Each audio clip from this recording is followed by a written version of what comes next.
Welcome to face master கம்மி. யாரை பற்றி பார்க்க போகிறோம்னா, ஜெயலலிதா பிறந்தநாள் பார்த்தீங்கன்னா பிப்ரவரி 24 வருது.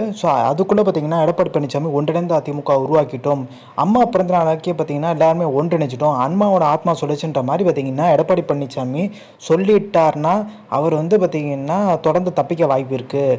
இல்லைனா டெல்லி பார்த்தீங்கன்னா மிகப்பெரிய நெருக்கடி கொடுக்கறதுக்கான வாய்ப்பு இருக்குது. முதவே பார்த்தீங்கன்னா ராஜேந்திர பாலாஜி சிபிஐ வழக்கு பார்த்தீங்கன்னா இப்போ அவருக்கு நெருக்கடி கொடுக்க ஆரம்பிச்சிட்டாங்க.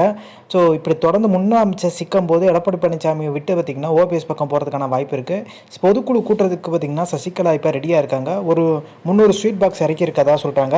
செங்கோட்டையன் பார்த்தீங்கன்னா அந்த அதிருப்தினால நிறைய செயற்குழு பொதுக்குழு உறுப்பினர்கள் பார்த்தீங்கன்னா செங்கோட்டையன் பக்கம் வர்றதுக்கான வாய்ப்பு இருக்குது. சசிகலா ஓபிஎஸ் பக்கம் வர்றதுக்கான வாய்ப்பு இருக்குது. இவங்க பார்த்தீங்கன்னா பொதுக்குழு நடத்தி அதை லிஸ்ட்டை தேர்தல் ஆணையத்தை அனுப்பி எடப்பாடி பழனிசாமியை ஒன்றும் இல்லாமல் ஆக்குறதுக்கான வாய்ப்பு அதிகன்றாங்க. அதே மாதிரி எடப்பாடி பழனிசாமி பக்கம் இருக்கிறது முக்கியமான காரணம் இந்த இரட்டை இலை. அப்போ இரட்டை இலை பார்த்தீங்கன்னா ஓபிஎஸ் பக்கம் வந்துருச்சுன்னா எல்லாரும் ஓபிஎஸ் பக்கம் வந்துருவாங்களான்னு கேட்டிங்கன்னா வர்றதுக்கான அதிகப்படியாக சான்ஸ் இருக்குது. எடப்பாடி பழனிசாமி பக்கம் இருக்கிற நிர்வாகிகளே பார்த்தீங்கன்னா அந்த இரட்டை இலை நம்பி தான் எடப்பாடி பழனிசாமி பக்கமே இருக்காங்க. இரட்டை இலையே சசிகலா ஓபிஎஸ் கையிலே வந்துருச்சுன்னா எல்லா நிர்வாகியும் வர்றதுக்கான வாய்ப்பு அதிகன்றாங்க. இந்த இன்ஃபர்மேஷன் பிடிச்சா லைக் தேங்க்ஸ் ஃபார் வாட்சிங் திஸ் வீடியோ.